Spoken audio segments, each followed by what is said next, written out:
Hello students, আমি Nitish sir জ্ঞানজ্যোতি coaching সেন্টারের পক্ষ থেকে তোমাদের প্রত্যেককে জানাই আরও একবার স্বাগত। তো স্টুডেন্টস, আজকে আমি তোমাদের সঙ্গে আলোচনা করব যে সমস্ত ছাত্রছাত্রীরা বিভিন্ন কলেজগুলোতে পড়াশোনা করছো, বিভিন্ন ইউনিভার্সিটির আন্ডারে, তাদের জন্য কিন্তু কলেজে কোনো না কোনো একটা সেমিস্টারে তোমাদের কিন্তু ম্যাথমেটিক্স বলে যে শিক্ষায় রাশিবিজ্ঞান বলে যে পার্টটা রয়েছে, সেই রাশিবিজ্ঞান বা স্ট্যাটিস্টিক্স কিন্তু থেকে যাচ্ছে।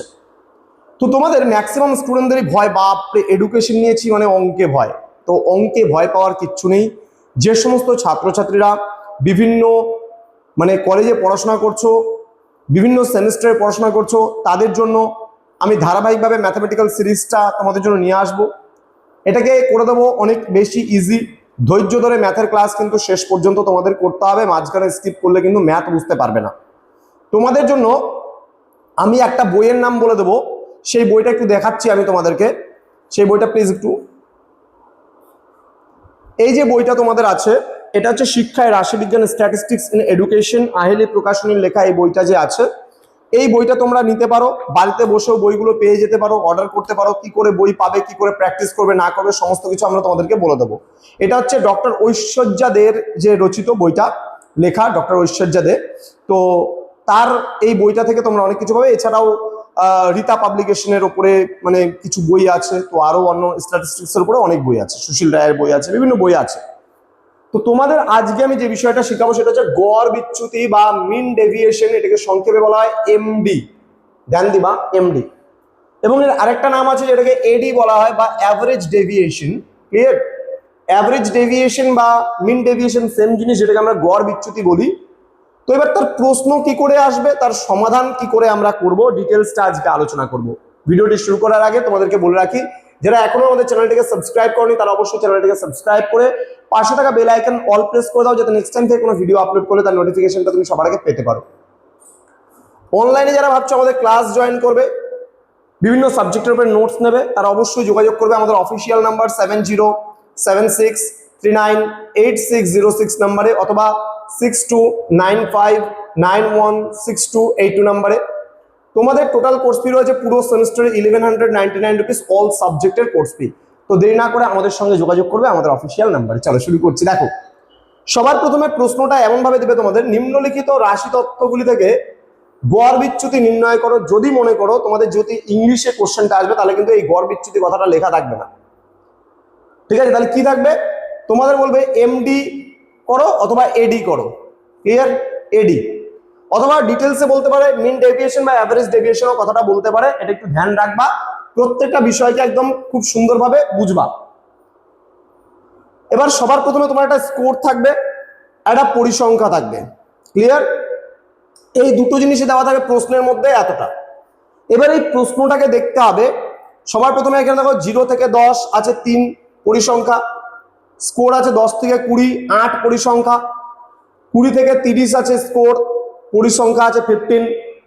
এখানে 30 to 40 পরিসংখ্যা আছে 20, 40 to 50 পরিসংখ্যা আছে 25, 50 to 60 পরিসংখ্যা আছে 10, 60 to 70 পরিসংখ্যা আছে 9, 70 to 80 পরিসংখ্যা আছে 6, 80 to 90 পরিসংখ্যা আছে 4। এইবার এটা দেখো, ভালো করে লক্ষ্য করো, প্রশ্নটা কিন্তু এখানে ছোট থেকে বড়র দিকে গেছে, কিন্তু প্রশ্নটা কিন্তু তোমাদের অন্যভাবে ঘুরিয়েও আসতে পারে। প্রশ্নটাকে আমি এখানে লিখে বুঝিয়ে দিচ্ছি, প্রশ্নটা আরেকভাবে থাকতে পারে। কিভাবে থাকতে পারে সেটা একটু দেখিয়ে দিচ্ছি, বিষয়টাকে ভালো করে বোঝার চেষ্টা করো।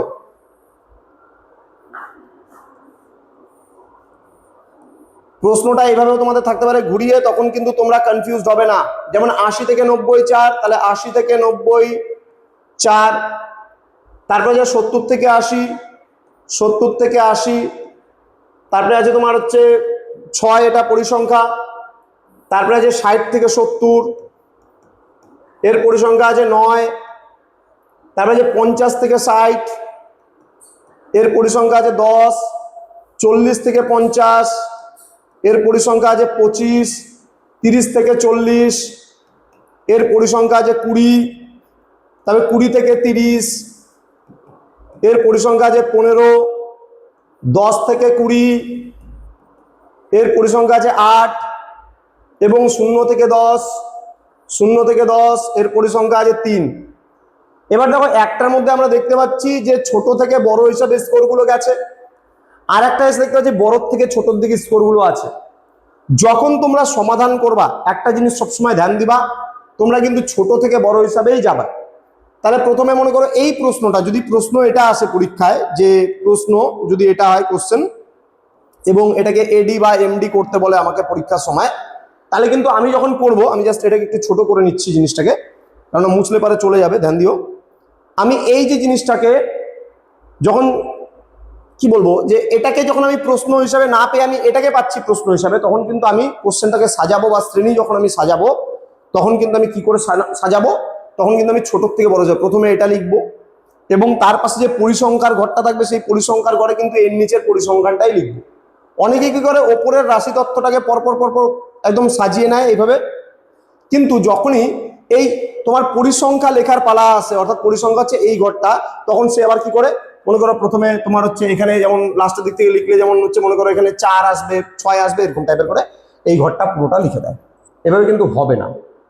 অ্যাকচুয়ালি সিস্টেম যেটা ছোট থেকে বড় হিসাবে সাজাতে হবে, মানে তখন শেষের দিকেরটা আগে লিখতে হবে। সবার প্রথমে এই ঘরটা লিখবে, তারপরে এই ঘরটা লিখবে, তারপরে এই ঘরটা, তারপরে এই ঘরটা, তারপরে এই ঘরটা, তারপরে এই ঘরটা, তারপরে এটা, তারপরে এটা, তারপরে এটা।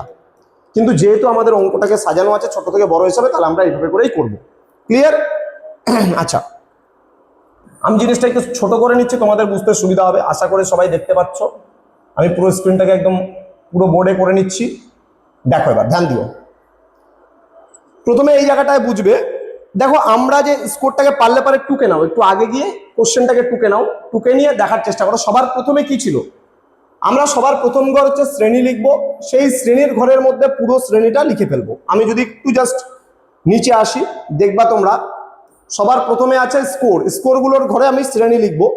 স্কোর যেটা লেখা আছে এটা স্কোরও তুমি লিখতে পারো, ডাজ নট ম্যাটার, স্কোর বা শ্রেণী তুমি লিখতে পারো, এখানে স্কোরও লিখতে পারো তুমি, তোমার কোনো অসুবিধা নেই।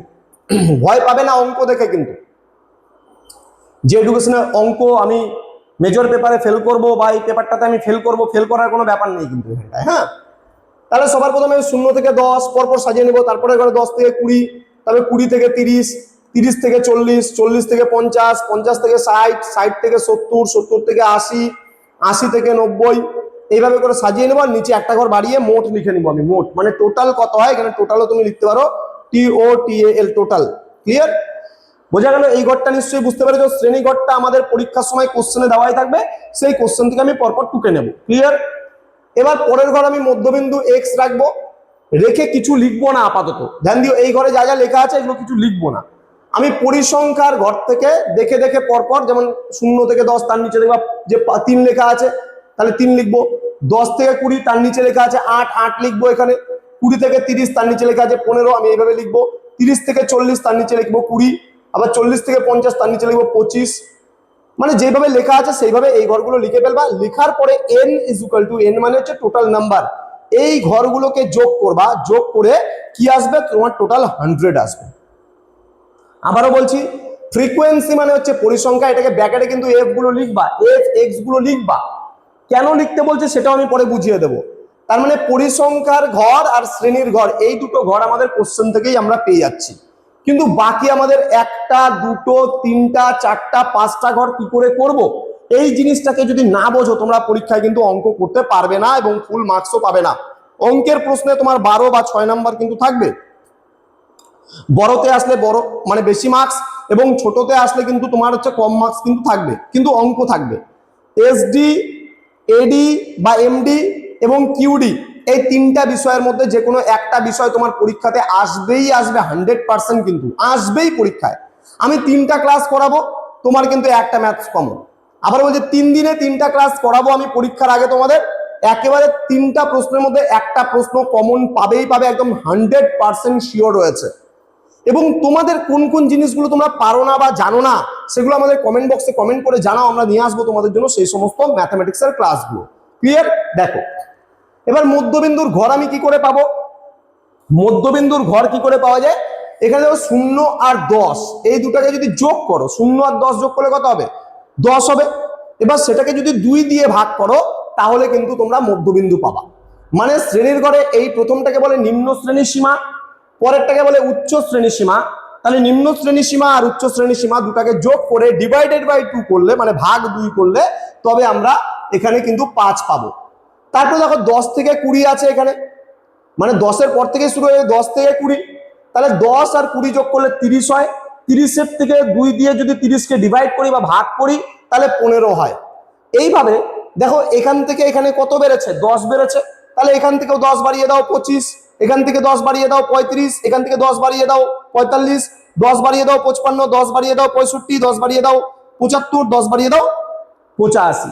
এবার তুমি যদি ভাবো যে এইভাবে বাড়াবো না, তাহলে তুমি সবগুলো যোগ করে করে করবে। যেমন 30 আর 40 যোগ করলে 70 হয়, 70-এর ভাগ করলে 35 হয় 2 দিয়ে ভাগ করলে। 40 আর 50-এ 90 হয়, ওইটাকে 2 দিয়ে ভাগ করলে পরে তোমার হচ্ছে 45 হয়। 50 আর 60 মিলে 110 হয়, সেই 110-কে 2 দিয়ে ভাগ করলে এখানে 55 হয়।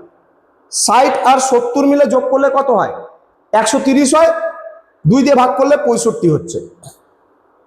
70 আর 80, 70 আর 80 যোগ করলে কত হচ্ছে, 150 হচ্ছে, 2 দিয়ে ভাগ করলে 75 হচ্ছে। 80 আর 90 যোগ করলে কত হয়, 80 আর 90 যোগ করলে তোমার হচ্ছে 170 হয়, 2 দিয়ে ডিভাইড করলে কত হয়, 2 দিয়ে ডিভাইড করলে 85 হয়। তাহলে আশা করছি মধ্যবিন্দু যে এক্স ঘরটা আছে সেই এক্স এর ঘরটাও তোমাদের কোনো কিন্তু অসুবিধা নেই বুঝতে, আশা করি বুঝে গেছো। এবার তোমরা শ্রেণী কোশ্চেনে দেওয়া থাকবে, পরিসংখ্যাও কোশ্চেনে দেওয়া থাকবে, মধ্যবিন্দু কি করে পেতে হয়, শ্রেণীর ঘর যে আছে সেই শ্রেণীর ঘরের সামনেরটা আর পরেরটা এই দুটোকে যোগ করে 2 দিয়ে ভাগ করলে পরে আমাদের মধ্যবিন্দুর ঘর আমরা পেয়ে যাব। বাকি থাকবে 1টা 2টো 3টে 4টে। এবার এই 4টা প্রশ্ন তোমাদেরকে করিয়ে দেবো। দেখো এবার এফ আর এক্স মানে এই দুটোর গুণফল, এফ হচ্ছে আমাদের পরিসংখ্যা, এক্স মানে হচ্ছে মধ্যবিন্দু। এবার এই দুটো ঘরের যদি গুণ করি তবে আমার এই ঘরটা পেয়ে যাব। এটা কি, এফ এক্স মানে হচ্ছে মধ্যবিন্দু, লিখে নাও তোমরা, মধ্যবিন্দু ও পরিসংখ্যার গুণফল। তাহলে মধ্যবিন্দু ও পরিসংখ্যার গুণফলকে আমরা বলি এফ এক্স। দেখো এখানে 3-কে 5 দিয়ে গুণ করলে 3 5 15, 15-কে 8 দিয়ে গুণ করলে 120, 25-কে 15 দিয়ে গুণ করলে পরে 375, 35-কে 20 দিয়ে গুণ করলে 700, 45-কে 25 দিয়ে গুণ করলে 1125, 55-কে 10 দিয়ে গুণ করলে 550, 9-কে 65 দিয়ে গুণ করলে পরে 585, 75-কে 6 দিয়ে গুণ করলে 450, 85-কে 4 দিয়ে গুণ করলে 340। এইবার এই যে চিহ্নটা আছে এই চিহ্নটাকে বলি সিগমা। এই যে চিহ্নটা আছে মানে এমটাকে তুমি যদি শুইয়ে দাও এইভাবে তাহলে কি হচ্ছে, তাহলে এই চিহ্নটাকে বলি আমরা সিগমা। বলি কি, সিগমা, সরি দন্তাস্বরস্বই গম হয় এখানে মা, সিগমা। সিগমা মানে হচ্ছে যোগফল, মনে রাখবা যোগফল, সিগমা মানে হচ্ছে যোগফল। তাহলে সিগমা এফ এক্স মানে কি, সিগমা এফ এক্স মানে যোগফল। কোন ঘরের যোগফল, এফ এক্স এর যোগফল। এই যে এফ এক্স এর যে ঘরগুলো আছে এই সবগুলো ডিজিট যোগ করলে 4260 হবে। বোঝাতে পারলাম কি করে হলো। এইবার বিচ্যুতি, এবার চলে আসবো আমরা পরবর্তী ঘরে বিচ্যুতি। তার আগে একবার রিমাইন্ড করে নেই কি করে হলো এটা, এই 4টা ঘর কি করে হলো, তারপরে আমরা এই 3টা ঘরের হিসাব করব। এই 3টা ঘর খুব সহজ, ধৈর্য ধরে, আমি আবারও বলছি ধৈর্য ধরে, হয়তো খুব বেশি হলে 20 মিনিট থেকে আধা ঘন্টার ক্লাসটা হবে। তুমি এডি এবং এমডি পুরো তোমাকে একদম মাথার মধ্যে ঢুকিয়ে দেবো আমি বিষয়টাকে, কথা দিচ্ছি। ক্লাসটা শেষ করো, তোমার কোনো রকমের কোনো সমস্যা হবে না, কথা দিচ্ছি আমি। এবং ভিডিওটি কেমন লাগলো বা কতটা তোমরা বুঝলে, 100% মাথার মধ্যে ঢুকলো কি ঢুকলো না, এটা কিন্তু কমেন্ট করে কমেন্ট বক্সে অবশ্যই জানাবা। তাহলে কিন্তু আমরা ক্লাস নিতে আরো উৎসাহ পাবো যে না আমাদের ছাত্রছাত্রীরা আমাদের ক্লাসগুলো বুঝতে পারছে, তারা অ্যাক্টিভ ওয়েতে ক্লাসগুলোকে দেখছে এবং আমাদেরও কিন্তু ভালো লাগবে তোমাদের ক্লাসগুলো প্রতিনিয়ত করাতে। ক্লিয়ার? আচ্ছা, তাহলে এবার আমরা একবার রিমাইন্ড করে নিই। এটা শ্রেণীর ঘরটা আমাদের কোশ্চেনে দেওয়াই থাকবে, পরিসংখ্যানের ঘরটা আমাদের কোশ্চেনে দেওয়াই থাকবে। মধ্যবিন্দু আমরা কি করে পাবো, তুমি ভাবো তো আগে কি করে পাবো। স্যার কি বলেছিল, আমাদের এই যে প্রথম ঘরটা দ্বিতীয় ঘরটা যোগ করে আমাদের কি 2 দিয়ে ভাগ করতে বলেছিল স্যার। তাহলে ক্যালকুলেটর, যদি পরীক্ষার সময় তোমাদের ক্যালকুলেটর ইউজ আছে, তাহলে ক্যালকুলেটর যখন তুমি ইউজ করবে তখনই কিন্তু তুমি বুঝে যাবে যে আমাদের কি করে এই ঘরটা আসে, মানে মধ্যবিন্দুর ঘরটা কি করে আসে। এবার তারপরের ঘর যেটা করলাম আমরা এফ এক্স, এফ এক্সটা কি করেছে, মধ্যবিন্দু ও পরিসংখ্যার গুণফল করলাম। তাহলে মধ্যবিন্দুর ঘর এটা আর পরিসংখ্যান ঘর এটা, তাহলে এই দুটো ঘরের গুণ করলে আমার এই ঘরটা পেয়ে যাবো আমি। 3 5 15, 15 8 120 এইভাবে করে পেলাম। পাওয়ার পরে এবার এই দুটো ঘরে আমার একটু কাজ আছে। পরিসংখ্যার ঘরে আমাকে করতে হবে n ইজ ইকুয়াল টু, মানে n মানে হচ্ছে মোট নাম্বার, মোট নাম্বার এখানে কত আছে এগুলোকে সবগুলোকে যোগ করতে হবে। 3 8 15 20 25 10 9 6 4 এগুলোকে সব যোগ করলে 100 আসে। আর এখানে ঘরগুলো কি করে পেলাম, এটা সিগমা এফ এক্স, সিগমা মানে হচ্ছে যোগফল, কোন ঘরের যোগফল, এফ এক্স ঘরের যোগফল, তাহলে এই ঘরটার পুরো যোগফল যোগ করে নিয়ে দেখো কত আসলো, এখানে 4260 আসলো। এগুলো পুরো এই যে 15, 120, 375 ক্যালকুলেটরে ভালো করে যোগ করবে, আস্তে আস্তে বুঝে শুনে। 700, তোমার 1125, 550, 585, 450, এখানে 340, এগুলোকে যোগ করে 4260 আসলো। এবার একটা জিনিস মাথার মধ্যে ঢুকে নাও, তোমাদের যদি বলি এটা প্র্যাকটিস করবা বাড়িতে, তোমরা কি করবা, তোমরা সবার প্রথমে বসবা হচ্ছে মোবাইল ফোনটা নিয়ে, এবং তোমরা কি করবা যে ওই করে খাতার মধ্যে করবা। কিন্তু এটা সরি, তো তোমরা কি করবা, খাতার মধ্যে করবা, এটা খাতার মধ্যে করে এবং ক্যালকুলেটরটা ইউজ করো, মোবাইল ফোনটা নয়, কারণ মোবাইল ফোনটা তোমাকে পরীক্ষা ইউজ করতে পারে না। যদি ক্যালকুলেটরটা নিয়ে আসো তোমার বাড়িতে একটু প্র্যাকটিস হয়ে যাবে, এটা একটু মাথার মধ্যে ঢুকিয়ে নাও, ঠিক আছে। দেখো এবার বিচ্যুতির ঘর কি করে পাওয়া যায়, ডি, ডি বিচ্যুতি মানে হচ্ছে ডি, ডি কি করে পাবো, এক্স মাইনাস এম। আচ্ছা এক্স তো স্যার পেলাম, বা এক্স তো আমি জানি, এক্স মানে হচ্ছে মধ্যবিন্দুর ঘরটা এক্স, কিন্তু স্যার এখানে তো এম বলে কোনো ঘর আপনি করালেন না। এমটা কি করবো আমি বলছি, অঙ্কটা যখনই করবা এই 4টা ঘরের প্রথম কাজ তোমার, এই 3টা ঘরের কাজ কিন্তু পরে, আগে এই 4টা ঘরের কাজ হয়ে যাওয়ার পরেই তুমি 5 নাম্বার ঘরের কাজ করতে পারবে। কি করে দেখো, এম বের করার ফর্মুলা আছে একটা, এম বের করার ফর্মুলা কি, এম কি করে বের করো, এম মানে হচ্ছে মিন, মিন এম ই এ এন মিন। আবার বলছি এম মানে হচ্ছে কি, এম মানে হচ্ছে মিন, এম ই এ এন মিন, মিন মানে হচ্ছে গড়। এবার গড় বের করার ফর্মুলা কি আছে, sigma F X by N, এটা যদি করি আমরা তাহলে গড় বেরিয়ে যাবে। এবার 4260 এটা আছে, এই যে সিগমা এফ এক্স মানে কি, সিগমা এফ এক্স মানে 4260 ডিভাইডেড বাই এন মানে হচ্ছে 100, 100। এবার দুটো জিরোর জন্য কি হবে, এখানে ধরো 4260 তুমি সরি 4260 তুমি উপরে লিখো, লিখে যেহেতু নিচে দুটো ঘরে দুটো জিরো আছে, দেখো 100তে দুটো জিরো আছে, তাহলে দু ঘর আগে দশমিক, তার মানে কি হচ্ছে 42.6, এটার উত্তর হচ্ছে, তার মানে তোমার এখানে কি দাঁড়াচ্ছে, এম ইজ ইকুয়াল টু দাঁড়ালো 42.6। এটা তোমাকে বের করে নিতে হবে এবং করে নিচে দেখাতে হবে, পরে দেখাতে হবে, কিন্তু অঙ্কটা তো আমরা প্রথমে লিস্টে তুলবো, তারপরে তো অঙ্কটা করব। তাহলে লিস্টে তোলার জন্য সবার প্রথমে তোমাকে ক্যালকুলেটর দিয়ে যে বেরোলো এইটা ভাগ এইটা, মানে 4260কে তোমায় কি করতে হবে, 100 দিয়ে ভাগ করলে বেরোবে কত, 42.6 বেরোবে। মানে দশমিকের পরে লাস্টের দিকে জিরোর কোনো ভ্যালু থাকে না, যার জন্য 42.6 তুমি এখানে বের করলা। এবার তোমার বের করলা, এবার এই ঘরটা বের করার জন্য কি বলছে, ডি বের করার জন্য, ডি মানে বিচ্যুতি, ডি বের করতে গেলে এক্স মাইনাস এম, এম তোমার বেরিয়ে গেল, এখানে তুমি ছোট্ট করে তুমি পেন্সিল দিয়ে লিখে নিতে পারো, পরে মুছে দেবা, 42.6 তোমার হচ্ছে এম বাড়ালো, তাহলে এম ইজ ইকুয়াল টু 42.6 বেরিয়ে গেল। কি করে বেরোলো, এই যে 4260 ডিভাইডেড বাই 100 করে কিন্তু বেরোলো হচ্ছে এমটা। এবার এখানে এক্স কোনটা আছে, এই ঘরে যখন আমি করব তখন এই ঘরের এক্স খুঁজবো, এই যে এই ঘরের এক্স, এক্স কত আছে 5, তুমি ক্যালকুলেটর বা মোবাইলে লিখো তো 5, তুমি ক্যালকুলেটর বা মোবাইলে 5 করবা, প্রথমে 5 প্রেস করতে হবে, যেহেতু এখানে এক্স প্রথমে, মাইনাস এম, তাহলে মাইনাস 42.6 আমার এম করলে পারে বেরোবে 37.6। আবার পরের ঘরটা যখন তুমি করবা কত আছে 15, তাহলে পরের ঘরটা 15 মাইনাস কি বলছে এখানে এম, এম মানে কত 42.6, তাহলে 42.6 তোমার মাইনাস করে দিলে বেরোবে 27.6। এবার এই 25 থেকে 42.6 মাইনাস করলে 17.6, 35 থেকে 42.6 মাইনাস করলে 7.6, মাইনাস কিন্তু এগুলো সব মাইনাসে বেরোবে। আবারও বলছি মাইনাস বেরোলে মাইনাসটা দিতে হবে, মাইনাস বেরোলে মাইনাসটা কিন্তু দিতে হবে, এটা মাথায় রাখবে। আচ্ছা 45 থেকে এখানে 42.6 মাইনাস করলে দেখো 2.4, এটা প্লাসে কিন্তু হয়ে গেল। আবার এবার 65 থেকে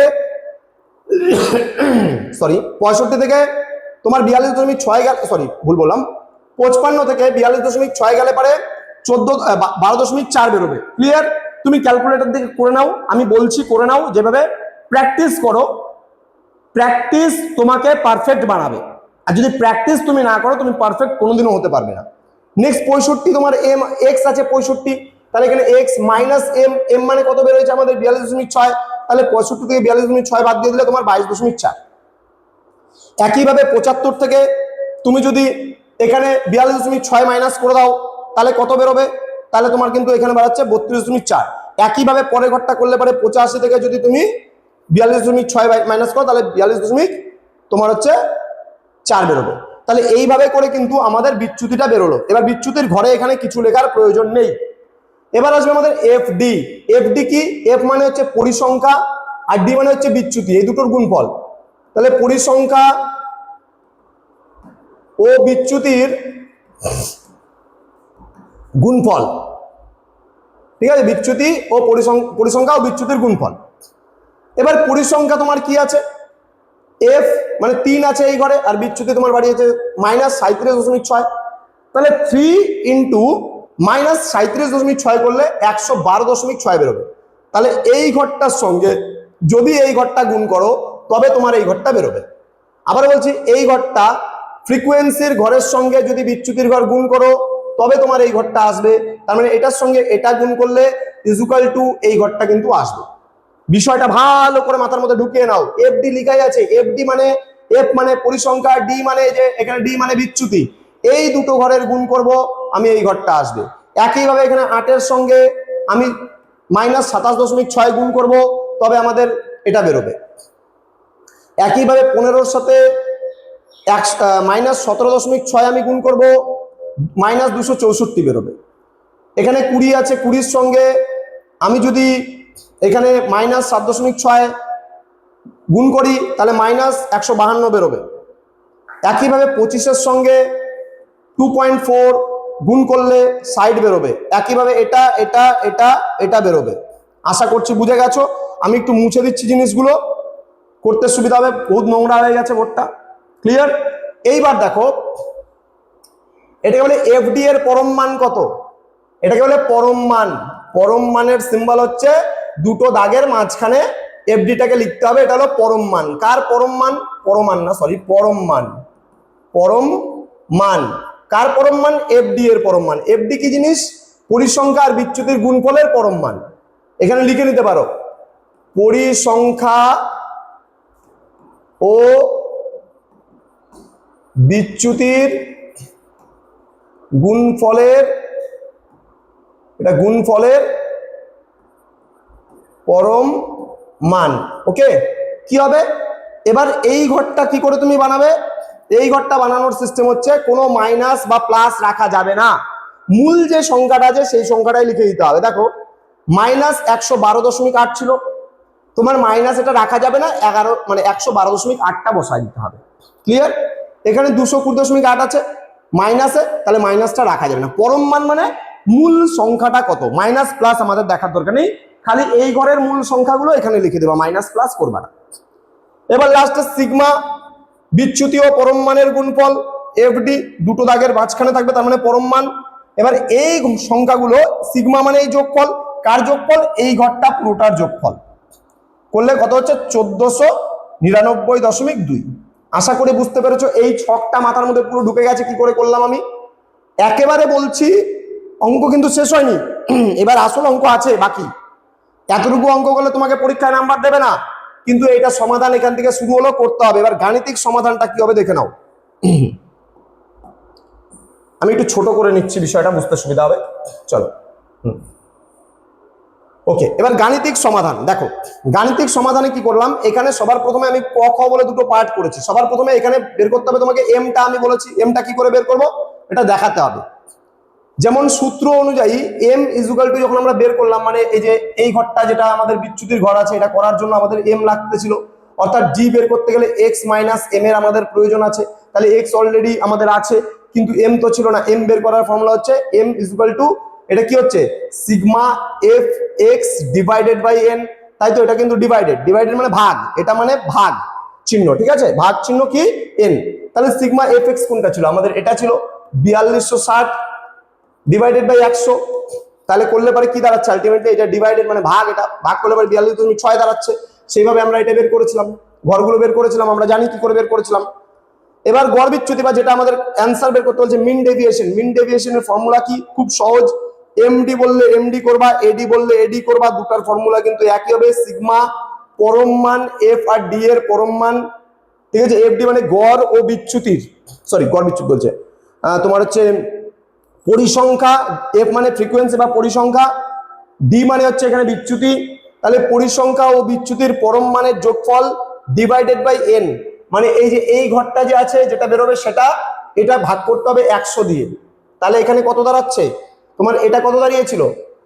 1499.2 ডিভাইডেড বাই n মানে কত বেরিয়েছিল এখানে 100, তাহলে 100 দিয়ে ভাগ করব আমি, তাহলে কত হচ্ছে দেখো, আমি আগে পুরো উপরেরটা লিখে নিব, 1499.2 লিখে নিব, তাহলে দশমিক 1 ঘর আগে ছিল, ধ্যান দিবা 1 ঘর আগে ছিল, তাহলে দুটো জিরোর জন্য আরো দুটো ঘর পার পেরিয়ে যাবে, তার মানে 99 এর আগে হবে, তাহলে উত্তর হচ্ছে 14.992। এই দেখো এখানে উত্তর আছে 14.992। এটাকে যদি ভাগ করা হয় 100 দিয়ে তাহলে 14.992 দাঁড়াচ্ছে। তো আশা করছি যে ক্লাসটা বুঝতে তোমাদের কোনো অসুবিধে নেই। যদি কোথাও কোনো সমস্যা থাকে তাহলে আমাদেরকে জানাও, আমরা চাইবো তোমার সেই সমস্যাটা সমাধান করে দিতে। আমাদের একটাই লক্ষ্য, তোমার উজ্জ্বল ভবিষ্যৎ তৈরি করে দেওয়া, তুমি যেন পরীক্ষায় কোনো সমস্যা না হয়। দেখো বাকি যে সাবজেক্টগুলো আছে সেগুলো তো পড়ে নিতে পারবে, মুখস্থ করে নিতে পারবে, কিন্তু অঙ্কর ক্ষেত্রে বোঝার প্রয়োজনীয়তা কিন্তু খুবই গুরুত্বপূর্ণ। তাহলে অঙ্কগুলোকে ভালো করে বোঝো। এর পরবর্তী ক্লাসে আমি নিয়ে আসবো এসডি, যেটাকে বলি আমরা স্ট্যান্ডার্ড ডেভিয়েশন বা আদর্শ বিচ্যুতি। আদর্শ বিচ্যুতির ওপরে একটা ক্লাস হবে, এবং তারপরে তোমাদের জন্য নিয়ে আসবো কিউডি, যেটাকে আমরা বলি কোয়ার্টাইল ডেভিয়েশন, যেটাকে বলা হয় চতুর্থাংশক বিচ্যুতি। ঠিক আছে, এই ক্লাসটাও আসবে। এই দুটো ক্লাসের উপরে আসলে পরে তোমাদের এই চ্যাপ্টারটা কিন্তু কমপ্লিট হয়ে যাবে। এবং তারপরে আমি তোমাদের যেটা মিন মিডিয়ান মোডটা আমি অলরেডি শিখিয়ে দিয়েছি, সেখানে তোমাদের ক্লাস আছে দেখবে আমাদের ইউটিউব চ্যানেলে, সেখান থেকে দেখে নেবে। আজকে স্ট্যান্ডার্ড ডেভিয়েশন যে পার্টটা ছিল সেটা খুব ভালো করে তোমাদের শিখিয়ে দিলাম, যেন ইন ফিউচারে তোমাদের কোনো আর ম্যাথামেটিক্সের প্রবলেম না থাকে। দেখা হবে তোমাদের সঙ্গে খুব তাড়াতাড়ি আরো একটা নতুন ক্লাস নিয়ে। তোমরা যারা এখনো পর্যন্ত আমাদের চ্যানেলটিকে সাবস্ক্রাইব করো, সাবস্ক্রাইব করো। তোমার যে সমস্ত বন্ধু বান্ধবরা এডুকেশন নিয়েছে তাদের সঙ্গে ভিডিওটি অবশ্যই শেয়ার করে দাও, এবং তাদেরকেও পরীক্ষায় পাস করার কিন্তু ব্যবস্থা তোমরা করে দিতে পারো। কারণ আজকে যারা এই ক্লাসটি পেয়েছো তারা অবশ্যই অবশ্যই বন্ধুদেরকেও শেয়ার করবে ভিডিওগুলো, তাতে তোমারও কিন্তু অনেক উপকার হবে। Thank you so much, thanks for watching. After all, thank you.